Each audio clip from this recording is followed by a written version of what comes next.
नमस्कार दोस्तों, स्वागत है आपका आज के मुख्य समाचार में, जिसमें सबसे पहली और बड़ी खबर में आपको बताएंगे कि जयशंकर के यूएस यात्रा पर झूठ बोल रहे राहुल गांधी, विदेश में भारत को पहुंचा रहे नुकसान, विदेश मंत्री एस जयशंकर ने किया पलटवार। खबर में आगे जिक्र होगा कि पाकिस्तान रच रहा है सिंध प्रांत से सिंधु नदी का पानी छीनने की साजिश, भड़क उठी चिंगारी, सड़कों पर उतरा जन सैलाब। आगे आपको बताएंगे दोस्तों कि ट्रंप के टैरिफ वॉर से शेयर बाजार में हड़कंप, सेंसेक्स निफ्टी में भारी गिरावट। खबर में आगे जिक्र होगा कि बीजेपी को दिल्ली चुनाव में कितनी सीटें आएंगी, हो गया बड़ा खुलासा, आम आदमी पार्टी और कांग्रेस का खेल खत्म। और इसी के साथ आगे बताएंगे कि बसंत पंचमी पर महाकुंभ में उमड़ा भक्तों का सैलाब, लाखों ने किया अमृत स्नान, दिखा भव्य नजारा। दोस्तों, हर एक खबर की गहराई में आपको ले जाएंगे, लेकिन उससे पहले आपसे निवेदन की वीडियो कीजिए लाइक और चैनल को सब्सक्राइब करके बेल आइकन दबाकर कमेंट में लिखिए जय हिंद। रुक करते हैं सबसे पहली और बड़ी खबर की तरफ। मेरी यूएस यात्रा पर झूठ बोल रहे राहुल गांधी, विदेश में भारत को पहुंचा रहे नुकसान, विदेश मंत्री एस जयशंकर ने किया पलटवार। जी हां दोस्तों, आपको बता दें कि विदेश मंत्री एस जयशंकर ने लोकसभा में नेता प्रतिपक्ष राहुल गांधी के अमेरिकी राष्ट्रपति डोनाल्ड ट्रंप के शपथ ग्रहण समारोह के न्योते को लेकर लगाए गए आरोपों पर पलटवार किया है। जयशंकर ने कहा है कि राहुल गांधी ने उनकी अमेरिका की यात्रा के बारे में जानबूझकर झूठ बोला है। साथ ही विदेश मंत्री ने राहुल गांधी के आरोपों पर तीखी प्रतिक्रिया देते हुए कहा कि उन पर विदेश में भारत की छवि को नुकसान पहुंचाने का आरोप लगाया। अपने एक एक्स पोस्ट में जयशंकर ने कहा कि विपक्ष के नेता राहुल गांधी ने दिसंबर 2024 में मेरी अमेरिका यात्रा के बारे में जानबूझकर झूठ बोला। मैं बाइडेन प्रशासन के विदेश मंत्री और एनएसए से मिलने गया था, साथ ही हमारे महावाणिज्य दूत की एक बैठक की अध्यक्षता भी करनी थी। मेरे प्रवास के दौरान नए नामित एनएसए ने मुझसे मुलाकात की। दोस्तों, रुक करते हैं अगली ब्रेकिंग न्यूज़ की तरफ। पाकिस्तान रच रहा सिंध प्रांत से हिंदू नदी का पानी छीनने की साजिश, भड़क उठी चिंगारी, सड़कों पर उतरा जन सैलाब। जी हाँ दोस्तों, पाकिस्तान सिंधु नदी से 6 कनाल निकालने जा रहा है और इस फैसले से सिंध प्रांत के लोगों में आक्रोश बढ़ गया है। शहबाज सरकार ने इंडस्ट्री व सिस्टम अथॉरिटी एक्ट में संशोधन का प्रस्ताव दिया है, जिससे लोग गुस्से में हैं। द डॉन की खबर के अनुसार पाकिस्तान सरकार के इस प्लान का सिंधी लोग कड़ा विरोध कर रहे हैं। उन्होंने रविवार को इसके खिलाफ मार्च निकाला। आवामी तहरीक पार्टी के अध्यक्ष एडवोकेट वसंत थाड़ी और प्राइस प्रेसिडेंट हुरल निसा पलीजो के नेतृत्व में ये मार्च निकाला गया। उनका आरोप है कि सिंध प्रांत को उसके जल स्रोतों से वंचित रखने के लिए जानबूझकर साजिश रची गई है। रुक करते हैं अगली ब्रेकिंग न्यूज़ की तरफ। ट्रंप के टैरिफ वॉर से शेयर बाजार में हड़कंप, सेंसेक्स निफ्टी में भारी गिरावट। जहाँ दोस्तों, आपको बता दें कि अमेरिका के राष्ट्रपति डोनाल्ड ट्रंप के टैरिफ बढ़ाने के फैसले के बाद दुनिया भर के बाजारों में दबाव बढ़ गया है। भारतीय शेयर बाजार पर भी इसका असर दिखा, जहाँ प्री ओपनिंग सेशन में सेंसेक्स 440 अंक गिरकर 77,060 पर पहुंच गया, जबकि निफ्टी भी 162 अंक गिरकर 23,320 के स्तर पर ट्रेड कर रहा है। दोस्तों, बाजार खुलते ही बिकवाली हावी हो गई। सेंसेक्स 710 अंकों की गिरावट के साथ 76,795 पर पहुंच गया है, जबकि निफ्टी 221 अंक गिरकर 23,270 पर ट्रेड कर रहा था। रुक करते हैं अगली ब्रेकिंग न्यूज़ की तरफ। बीजेपी को दिल्ली चुनाव में कितनी सीटें आएंगी, हो गया बड़ा खुलासा, आम आदमी पार्टी और कांग्रेस का खेल खत्म। जी हाँ दोस्तों, दिल्ली में विधानसभा चुनाव प्रचार के आखिरी दिन भी दिग्गजों का प्रचार जारी है। इस बीच रक्षा मंत्री और वरिष्ठ बीजेपी नेता राजनाथ सिंह ने दावा किया कि अरविंद केजरीवाल का जाना तय है। हम दिल्ली में 2/3 बहुमत से जीत रहे हैं। मीडिया से खास बातचीत में उन्होंने कहा कि जनता का उत्साह बता रहा है कि बीजेपी आ रही है। ये समर्थकों की भीड़ नहीं बल्कि लोगों का सैलाब है। राजनाथ सिंह ने कहा कि लोग केजरीवाल से ठगा हुआ महसूस कर रहे हैं। उन्होंने कहा कि देश ने बहुत तेज़ी से विकास किया है और केंद्रीय मंत्री राजनाथ सिंह ने कहा कि हम हाथ जोड़कर वोट मांग रहे हैं, हम ताकत नहीं दिखा रहे हैं, हमारी विश्वसनीयता ही हमारी ताकत है। राजनाथ सिंह ने कहा कि कांग्रेस भारतीय राजनीति में अस्तित्वहीन होती जा रही है, उनके बारे में कुछ भी कहने का कोई मतलब नहीं है। दिल्ली में 5 फरवरी को वोटिंग होगी और 8 फरवरी को वोटों की गिनती होगी। दोस्तों, आपको बता दें कि पिछले 2 चुनावों में आम आदमी पार्टी ने 70 में से 60 से ज़्यादा सीटें जीती हैं। वहीं बीजेपी दहाई का आंकड़ा भी छूने में नाकाम रही है।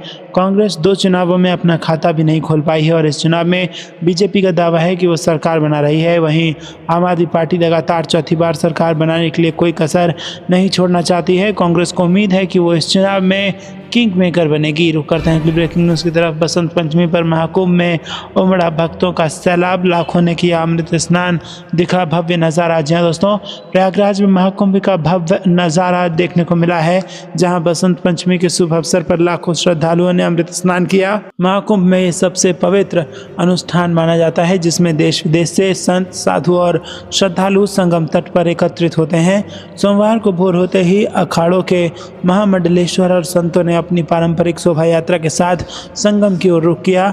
सुबह करीब 5 बजे अमृत स्नान का शुभारंभ हुआ, जिसे देखने के लिए लाखों की भीड़ उमड़ पड़ी। मुख्यमंत्री योगी आदित्यनाथ ने इस आयोजन के लिए शून्य त्रुटि यानी किसी भी तरह की अव्यवस्था न होने का निर्देश दिया था, ताकि पिछले स्नान में हुई भगदड़ जैसी घटना दोबारा ना हो। अब तक 33 करोड़ से ज़्यादा श्रद्धालु महाकुंभ में स्नान कर चुके हैं और सिर्फ सोमवार को ही 5 करोड़ लोगों के आने की उम्मीद है, और ये महाकुंभ के सबसे महत्वपूर्ण स्नान में से एक माना जा रहा था। परंपरा के अनुसार सन्यासी, बैरागी और उदासीन संप्रदायों के अखाड़ों ने एक निर्धारित क्रम में संगम में डुबकी लगाई। श्रद्धालुओं की मान्यता है कि गंगा, यमुना और पौराणिक सरस्वती के संगम में स्नान करने से सभी पाप धुल जाते हैं और यहाँ पर मोक्ष की प्राप्ति होती है। 2019 के अर्धकुंभ के अनुभव को ध्यान में रखते हुए इस बार महाकुंभ में सुरक्षा को और पुख्ता किया गया है। मेला क्षेत्र की सुरक्षा और भीड़ नियंत्रण के लिए 3000 से ज़्यादा CCTV कैमरे लगाए गए हैं। 25 सेक्टरों की निगरानी कुंभ कमांड एंड कंट्रोल सेंटर से की जा रही है। 30 पैंटून पुल और मुख्य बैरिकेडिंग इलाकों पर खास ध्यान दिया जा रहा है। दोस्तों, अतिरिक्त पुलिस महानिदेशक भानु भास्कर खुद सुरक्षा की कमान संभाले हुए हैं। रुक करते हैं अगली ब्रेकिंग न्यूज़ की तरफ। विदा हो रही है सर्दी और इसी बीच बारिश बढ़ाएगी टेंशन, छाया रहेगा कोहरा भी। कैसा रहेगा दिल्ली यूपी का मौसम, आपको बता दें दोस्तों कि उत्तर भारत में ठंड का असर धीरे धीरे कम हो रहा है, मगर घने कोहरे का चादर अभी भी जारी है। भारतीय मौसम विज्ञान विभाग के अनुसार अगले 24 घंटे तक पंजाब, हरियाणा, पश्चिमी उत्तर प्रदेश, बिहार और पूर्वोत्तर राज्यों में घना कोहरा बना रहेगा। हालांकि जैसे जैसे सूरज चढ़ेगा इसकी तीव्रता में कमी आने की संभावना है। वहीं पश्चिमी हिमालयी क्षेत्र और उत्तर पश्चिम भारत के मैदानी इलाकों में 5 फरवरी तक हल्की से मध्यम बारिश और कुछ स्थानों पर बर्फबारी हो सकती है। मौसम विभाग के अनुसार 6 फरवरी के बाद उत्तर भारत में मौसम सामान्य होने लगेगा और कोहरे की तीव्रता भी घट जाएगी। हालांकि 8 फरवरी से नया पश्चिमी विक्षोभ फिर से असर दिखा सकता है। मौसम वैज्ञानिकों के अनुसार मौजूदा वक्त में एक पश्चिमी विक्षोभ अफगानिस्तान और ईरान के ऊपर सक्रिय है, जिसका असर उत्तर पश्चिम भारत पर हो रहा है और इसके कारण 3 से 5 फरवरी के बीच जम्मू कश्मीर, हिमाचल प्रदेश और उत्तराखंड में हल्की से मध्यम बारिश और बर्फबारी हो सकती है। और इसके अलावा दिल्ली, पंजाब, हरियाणा और पश्चिमी उत्तर प्रदेश में भी हल्की बारिश के आसार हैं। वहीं घने कोहरे के कारण पंजाब, हरियाणा, पश्चिमी उत्तर प्रदेश, असम, मेघालय और कर्नाटक के कुछ हिस्सों में दृश्यता 50 मीटर से भी कम हो गई है। रुक करते हैं अगली ब्रेकिंग न्यूज़ की तरफ। राष्ट्रपति की गरिमा को अपमानित किया, सोनिया गांधी और पप्पू यादव के खिलाफ बीजेपी का विशेषाधिकार हनन नोटिस। जी दोस्तों, बीजेपी के सांसदों ने कांग्रेस की राज्यसभा सांसद सोनिया गांधी और निर्दलीय सांसद पप्पू यादव के खिलाफ विशेषाधिकार हनन नोटिस दिया है। दोनों नेताओं के खिलाफ बीजेपी की ओर से राष्ट्रपति के अपमान को लेकर ये नोटिस दिया गया है। बीजेपी के 40 सांसदों ने इस नोटिस का समर्थन किया है।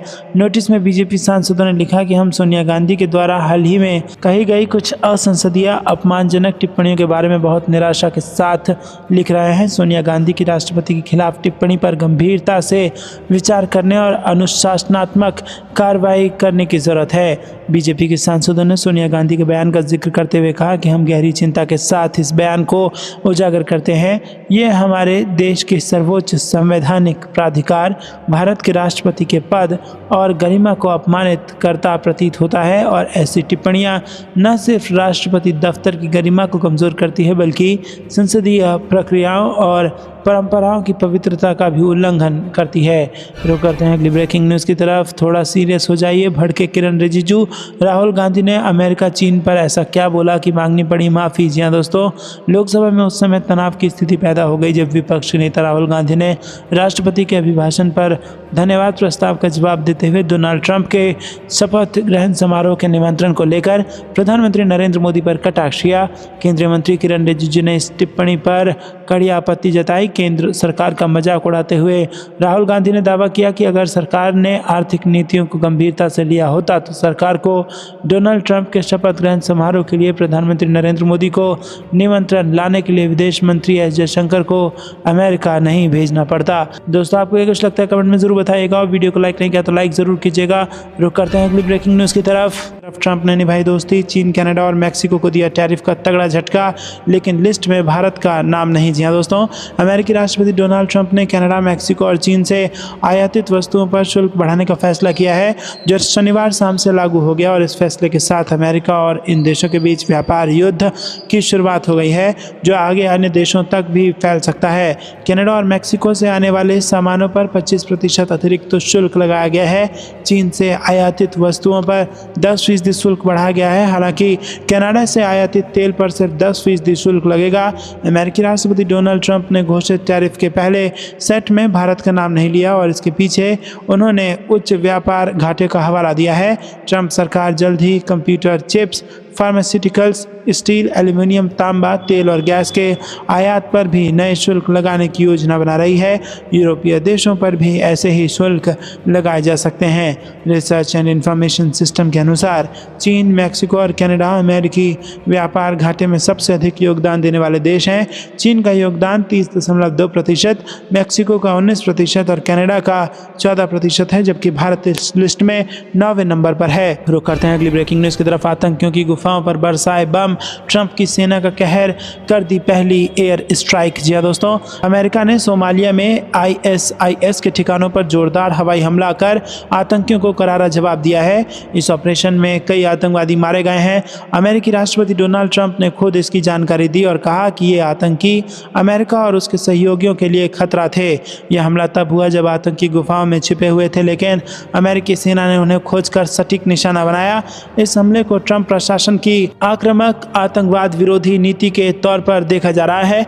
राष्ट्रपति ट्रंप ने शनिवार सुबह ISIS के एक वरिष्ठ हमलावर और उसके साथियों पर हमले का आदेश दिया था। उन्होंने कहा कि आतंकी सोमालिया में भर्ती किए गए थे और लगातार आतंक फैलाने की योजना बना रहे थे। रुक करते हैं अगली ब्रेकिंग न्यूज़ की तरफ। पाकिस्तान की नई चाल, इंडिया के सबसे अच्छे दोस्त के अलावा अब इस देश से भी खरीदेगा हथियार। जी हाँ दोस्तों, पाकिस्तान ने अपनी सैन्य रणनीति में एक बड़ा बदलाव करते हुए अमेरिका और उसके सहयोगियों से हथियार खरीदने का फैसला किया है। पाकिस्तान लंबे समय से रूस और सैन्य हथियारों के लिए निर्भर रहा है, लेकिन अब वो अमेरिका के साथ अपने संबंध सुधारने के प्रयास में जुटा है और ये कदम भारत और अमेरिका के बीच बढ़ती नज़दीकी का सामना करने और खुद को बेहतर स्थिति में रखने की कोशिश भी है। द गार्जियन की रिपोर्ट के मुताबिक तबानी ग्रुप, जो कि पाकिस्तान का एक प्रमुख व्यापारिक समूह है, इस हथियार खरीद प्रक्रिया में एक महत्वपूर्ण बिचौलियों की भूमिका निभा रहा है।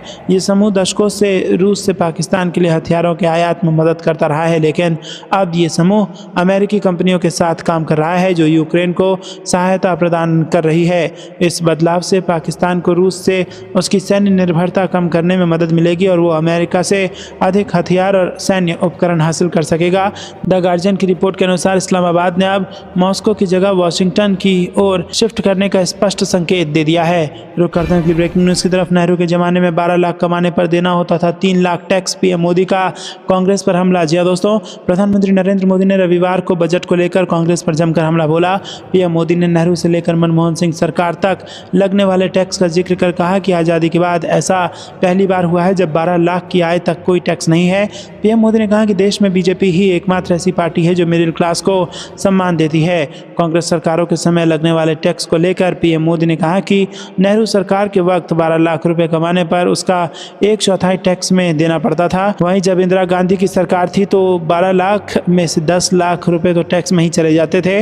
उन्होंने आगे कहा कि मात्र 10-12 साल पहले जब कांग्रेस की सरकार थी तब भी 12 लाख रुपए की इनकम पर 2,60,000 रुपए का टैक्स चुकाना होता था। पीएम मोदी ने बजट 2025 को लेकर कहा कि अब ऐसा नहीं है। हमारी सरकार का जो बजट है उसमें 12 लाख तक की इनकम पर आपको कोई टैक्स नहीं देना है। अब 12 लाख तक की इनकम पर टैक्स 0 कर दिया गया है। रुक करते हैं अगली ब्रेकिंग न्यूज़ की तरफ। दिल्ली, एनसीआर और यूपी में होगी बारिश, राज्यों में पड़ेगी कड़ाके की ठंड, आईएमडी का आ गया है अपडेट। जी हाँ दोस्तों, देश के कई हिस्सों में मौसम तेजी से बदल रहा है। दिल्ली एनसीआर में कोहरा बढ़ने लगा है, जबकि उत्तर भारत समेत कई राज्यों में घना कोहरा छाया हुआ है। भारतीय मौसम विज्ञान विभाग के अनुसार 3 फरवरी से नया पश्चिमी विक्षोभ सक्रिय होगा, जिससे देश भर के 20 राज्यों में बारिश और घना कोहरा देखने को मिलेगा। दिल्ली एनसीआर में 3 और 4 फरवरी को हल्की बारिश हो सकती है और आसमान में बादल छाए रहेंगे। अधिकतम तापमान 24 से 27 डिग्री जबकि न्यूनतम तापमान 10 से 12 डिग्री सेल्सियस रहने की संभावना है। आईएमडी के अनुसार हल्की ठंड हवाएं चलेंगी, जिससे सुबह और शाम ठंडक बनी रहेगी। 7 फरवरी तक दिन में हल्की गर्मी और सुबह शाम ठंड महसूस होगी। आईएमडी के अनुसार उत्तरी पाकिस्तान और पूर्वी राजस्थान में साइक्लोनिक सर्कुलेशन बना हुआ है और इसके कारण 3 फरवरी से उत्तर पश्चिम भारत में बारिश होगी। 3 और 5 फरवरी के बीच जम्मू कश्मीर, लद्दाख, हिमाचल प्रदेश और उत्तराखंड में हल्की से मध्यम बारिश और बर्फबारी होने की संभावना है। पंजाब, हरियाणा, चंडीगढ़, उत्तर प्रदेश और राजस्थान में 3 से 5 फरवरी के बीच हल्की बारिश, जबकि लक्षद्वीप में गरज चमक के साथ बिजली गिरने और हल्की बारिश की संभावना है। पश्चिमी विक्षोभ के असर से सुबह और शाम को कोहरा देखने को मिलेगा। आईएमडी ने इन राज्यों के लिए कोहरे का अलर्ट जारी किया है। तो करते हैं अगली ब्रेकिंग न्यूज़ की तरफ। टीम इंडिया फिर बनी वर्ल्ड चैंपियन, साउथ अफ्रीका को हराकर जीता T20 world cup. Under 19 women's T20 world cup final से जुड़ी बड़ी खबर। जी हाँ दोस्तों, टीम इंडिया एक बार फिर वर्ल्ड चैंपियन बन गई है। अंडर 19 महिला टीम ने लगातार दूसरी बार T20 वर्ल्ड कप जीत लिया है। T20 वर्ल्ड कप के फाइनल मुकाबले में भारत और साउथ अफ्रीका को 9 विकेटों से हरा दिया है। बता दें कि 7 महीने पहले वेस्टइंडीज में दोनों देश की सीनियर टीम के बीच मेंस T20 वर्ल्ड कप में भिड़ंत हुई थी, जहां भारत ने खिताबी मुकाबले में बाजी मारी थी। निकी प्रसाद की कप्तानी में भारतीय टीम ने मौजूदा टूर्नामेंट में अपने सभी 7 मैच जीते हैं। बता दें कि 2023 में हुए इस टूर्नामेंट के पहले एडिशन में भी भारतीय टीम ने ही ट्रॉफी जीती थी। भारतीय टीम फाइनल में पहले बॉलिंग करने उतरी। गेंदबाजी में पूरे टूर्नामेंट में धमाल मचाने वाली भारतीय गेंदबाजों ने फाइनल में भी गजब की गेंदबाजी की। रुक करते हैं अगली ब्रेकिंग न्यूज़ की तरफ। भारत का बजट देख पाकिस्तान में आया जोर का भूकंप, निकल गए पाकिस्तानी आवाम के आंसू, खुद को बता दिया बदनसीब। जी हाँ दोस्तों, 1 फरवरी को वित्त मंत्री निर्मला सीतारमण ने संसद में देश का आम बजट पेश किया। इस बजट का सबसे बड़ा ऐलान 12 लाख रुपए कमाने वालों को कोई टैक्स नहीं देना है और इस ऐलान के बाद आम जनता को काफ़ी आराम मिला है। इसके अलावा किसानों के लिए भी कई ऐलान किए गए हैं। जहां एक तरफ इस बार के बजट से भारत की जनता खुश नज़र आ रही है, तो वहीं पर पड़ोस में पाकिस्तान में जनता खून के आंसू रो रही है। पाकिस्तान सरकार जनता पर भारी भरकम टैक्स लगाकर अपनी तिजोरी भर रही है। इसकी वजह से लगातार पाकिस्तानियों का गुस्सा शहबाज सरकार पर बढ़ता चला जा रहा है। हाल यह है कि पाकिस्तानी अब अपने हुक्मरानों को भारत से तरक्की और आवाम का ख्याल रखने का हुनर सीखने की नसीहत दे रहे हैं। पाकिस्तान में सबसे ज़्यादा तूफान 12 लाख पर जीरो टैक्स वाले ऐलान पर मचा हुआ है। पाकिस्तानी रुपए के हिसाब से ये रकम 37 लाख रुपए से ज़्यादा है। रुक करते हैं अगली ब्रेकिंग न्यूज़ की तरफ। मोहम्मद यूनुस दिखा रहे थे भारत को अकड़ और मोदी सरकार ने बजट में निकाल दी सारी हेकड़ी। जी हाँ दोस्तों, केंद्रीय वित्त मंत्री निर्मला सीतारमण ने शनिवार को आम बजट पेश किया और बजट में पड़ोसी देशों की मदद के लिए भी राशि आवंटित की जाती है और इस लिस्ट में बांग्लादेश का भी नाम है। जहां भूटान का नाम इस लिस्ट में टॉप पर है, तो वहीं बांग्लादेश को मदद के नाम पर सिर्फ 120 करोड़ रुपए ही दिए जाएंगे। इस बार के बजट में भारत ने बांग्लादेश को मदद के नाम पर दी जाने वाली राशि में कोई इजाफा नहीं किया है।